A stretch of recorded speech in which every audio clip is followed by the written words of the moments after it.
तो हुआ है, वो लोग हिरासत में है, आवेदन मिलने पर कार्रवाई की जाएगी। लोगों का आरोप है कि पिस्टल आवेदन मिलने पर कार्रवाई की जाएगी। किसके तरफ से आवेदन चाहते हैं आप? जो भी पक्ष आवेदन देंगे कार्रवाई होगी। आवेदन प्राप्त आदमी को पकड़ के ले गए हैं क्या? दो आदमी हिरासत में। शक के आधार पर क्या?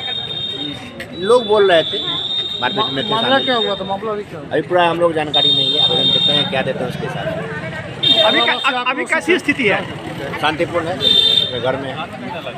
आप लोग कैमरा घुमा के भी देख सकते हैं।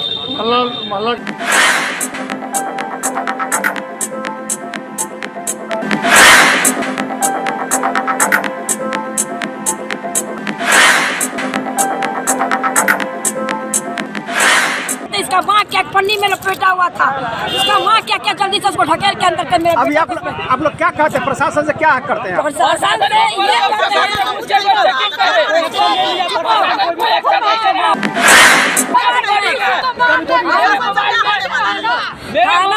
ये दो बार गए, आवेदन लिख करके दिए, बड़ा बाबू का इंतजार किए, बड़ा बाबू आने में लेट किया, हम गरीब थे।